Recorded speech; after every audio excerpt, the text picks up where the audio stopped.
Bonjour les amis, nouvelle vidéo aujourd'hui pour retrouver Juan Branco qui était l'invité d'André Berkoff sur Toxin et il va nous alerter sur un grand danger et ça c'est un danger qui moi par exemple peut me faire peur car c'est un danger qu'on a déjà vu et qui passe quasiment inaperçu et il va nous en parler. Et puis deuxième point aussi qu'il va évoquer, un point important pour beaucoup de gens qui attendent que des personnalités prononcent certains mots et il va nous raconter une nécessité bien sûr vitale pour la France. Mais juste avant de l'écouter, comme d'habitude, n'oubliez pas de vous abonner à la chaîne. Le pouce, le commentaire, le partage, le boost, c'est vraiment important pour le référencement, bien sûr, de la vidéo, de la chaîne et pour lutter contre la censure. On écoute Juan Branco et on en parle juste après. Faible qui n'a pas osé dire sur place ce qu'il a dit le lendemain, à savoir qu'il pourrait mettre des... En plus, qu'est-ce qu'il peut faire sur les tarifs, puisque c'est l'Europe qui décide. Voilà, la Commission européenne. C'est n'importe quoi.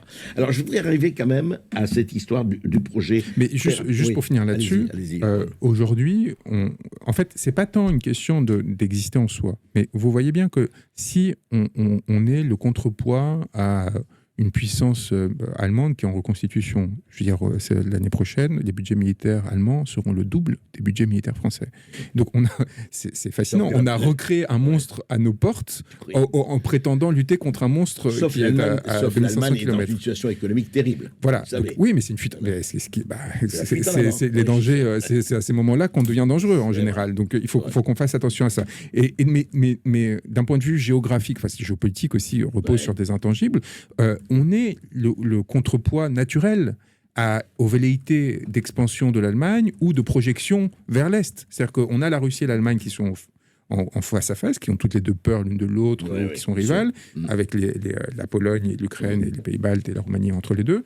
Et il y a la France qui, si elle reste forte, attrait en fait et rééquilibre cette rivalité systémique-là, permet de s'assurer qu'on n'ait pas tout d'un coup une projection de cette force vers...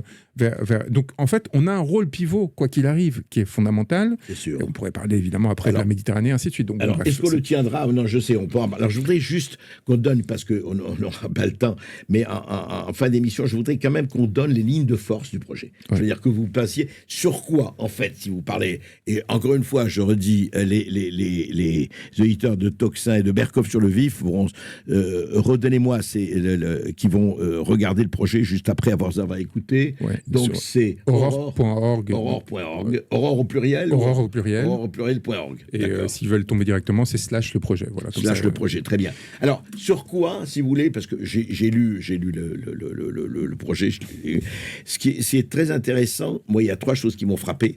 C'est d'abord l'extraordinaire et personnellement, ça me paraît quand même plutôt de bon aloi, l'utilisation du référendum ou des référendums, en parlant.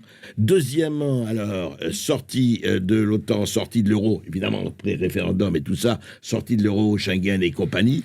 Et troisièmement, alors là, on pourrait pas en parler pendant des heures, mais on en reparlera, puisque on n'est pas encore en 2027.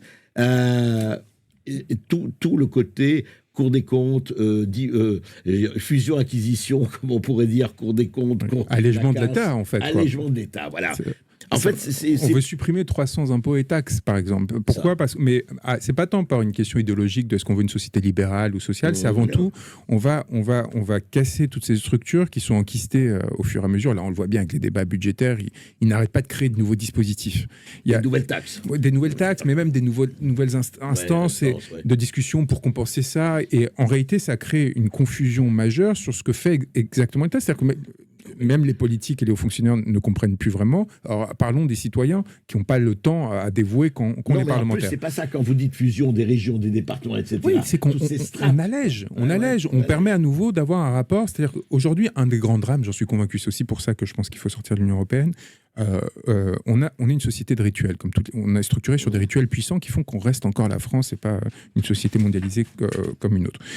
Et parmi ces rituels, l'élection présidentielle qui font qu'à un moment donné, l'énergie politique se concentre sur une personne et un moment. Et en fait, on compte sur cette personne pour utiliser cette énergie politique pour satisfaire les désirs et les pulsions du peuple français à un instant T. Or, aujourd'hui, du fait de notre appartenance, notamment à l'Union européenne, mais aussi du fait de cette décentralisation avec les pouvoirs donnés, en fait, le temps politique est complètement déconnecté de ce rituel. C'est-à-dire que donc on arrive avec cette énergie folle en se disant voilà, cette personne avec sa force va réussir à changer les choses, sauf que cette personne doit attendre le résultat des élections européennes sur laquelle la France ne pèse pas beaucoup parce qu'elle est parmi 27, sur les résultats des départementales, des régionales et compagnie. Et donc en fait ça se dilue sur des années, et ça amène à cette foutraquerie actuelle qu'on connaît aujourd'hui, avec des débats. C'est-à-dire que je pense qu'aujourd'hui, vous demandez aux Français qui sont les ministres, les principaux ministres régaliens, ils ne savent plus. Mais c'est les débats sont lunaires. Ils ne savent plus. Mais on ne sait même plus qui sont ces gens. C'est-à-dire qu'on en est là. Et puis, à un moment donné, quand on apprend, quand je révèle que le cornu a menti sur le fait qu'il avait un diplôme et qu'un master qu'il est pendant. Donc, c'est pas tant le fait qu'il n'ait pas de diplôme, c'est pas tant le fait qu'il ait menti, c'est le fait qu'il ait senti la nécessité, en étant déjà ministre, je sais pas quoi, de continuer à mentir en prétendant qu'il avait un master et qu'il l'avait pas.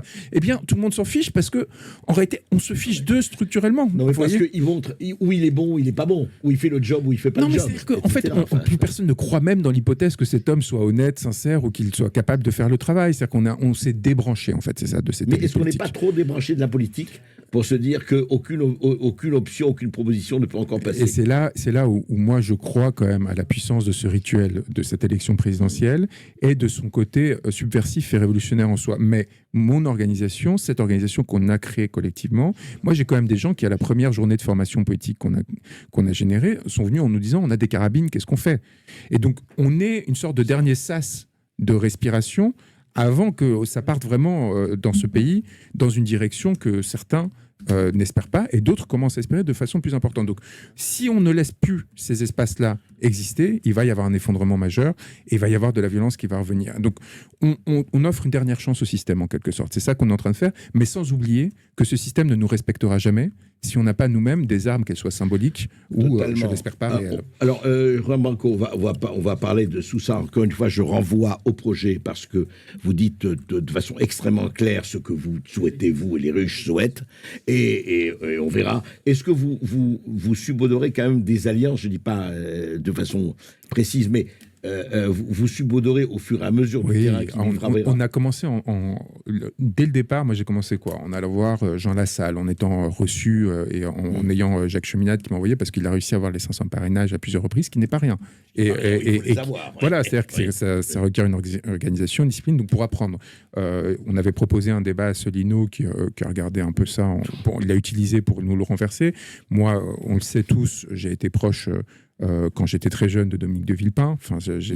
Il m'a donné cette expérience de l'appareil d'État à un moment où c'est très difficile de l'avoir. Aujourd'hui, vous en pensez quoi, Dominique Villepin, très franchement? Je n'y crois pas du tout à sa candidature politique. Je crois qu'il y a une déconnexion avec le pays qui est tout aussi importante que sa survisibilisation médiatique et éthique aujourd'hui en France. Mais vous voyez, c'est des gens qui ont à chaque fois à un moment donné ont eu une expérience, qui ont à un moment partagent un petit morceau. Moi je crois pas au mépris à l'égard, par exemple, quelqu'un qui fait 5% au présidentiel, c'est monstrueux. C'est des millions de voix. Or, nous, on regarde ça...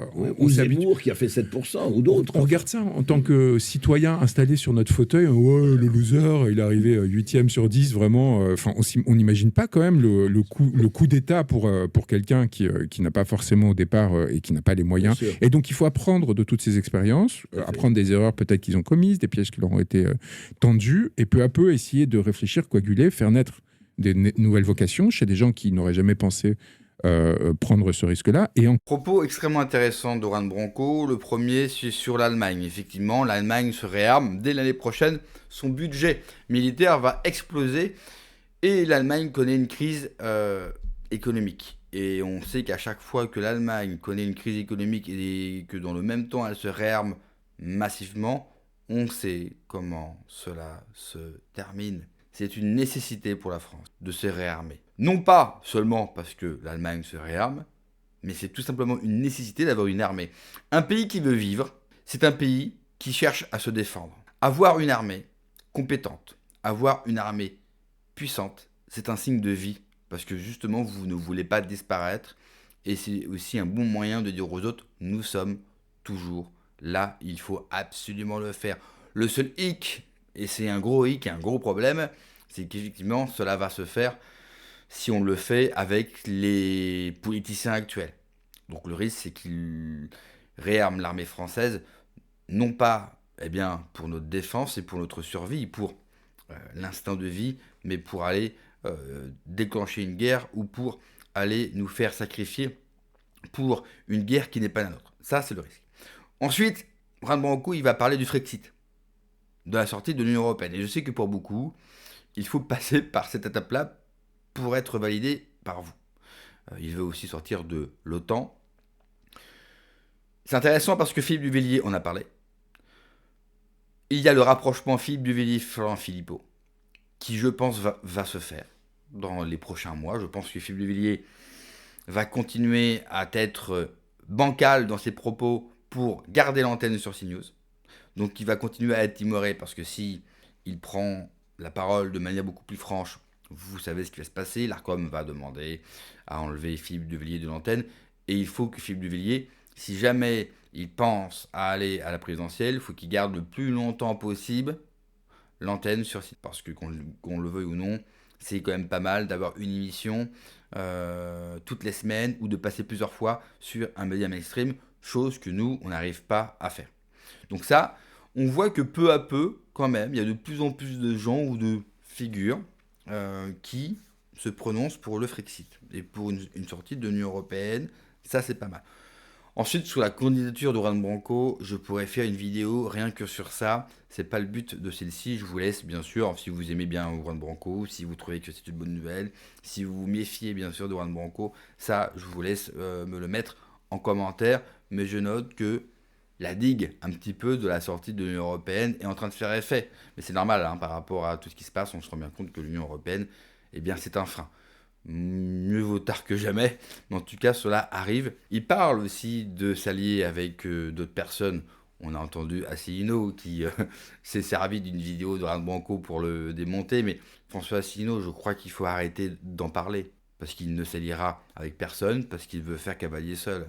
Moi je le dis extrêmement souvent, il faut une alliance des bonnes volontés. Il y a beaucoup de profils ou de personnes qui peuvent poser problème, où on n'est pas vraiment sûr de leur honnêteté, c'est vrai. Mais bon, si on commence à douter de chaque personne ou à chaque nom, on n'avancera jamais. Il faut qu'on avance, il faut qu'on propose quelque chose. Juan Branco, lui, il dit, moi je crois encore dans l'élection présidentielle, dans ce qu'elle dégage. Bon, en même temps, il est candidat, il ne va pas nous dire le contraire. Moi, vous le savez, je n'y crois pas. Je n'y crois pas du tout. À part un Philippe Duvillier qui a l'aura publique, qui a l'aura médiatique, toi... À part un mec comme ça qui arriverait à se faufiler, parce que tout d'un coup, il y aurait une grosse partie du peuple derrière lui.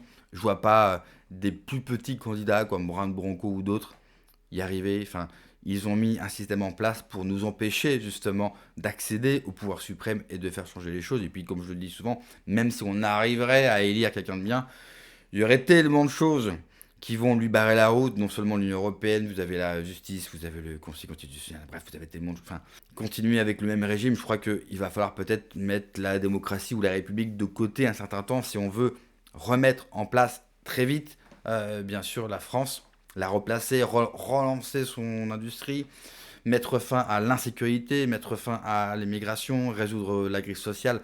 Le chantier, il est immense, mais le chantier est tout à fait possible parce que nous avons toutes les qualités en France. On a ce génie français qui nous permettra d'aller beaucoup plus vite. Moi, je pense que s'il y a une libération de la France, eh bien, ça passera, comme souvent, par son peuple. Merci d'avoir regardé la vidéo, les amis. N'oubliez pas de vous abonner, le pouce, le commentaire, le partage, de booster la vidéo. C'est extrêmement important pour lutter contre la censure et pour le référencement de la chaîne. Prenez soin de vous, que Dieu vous protège. Allez, ciao.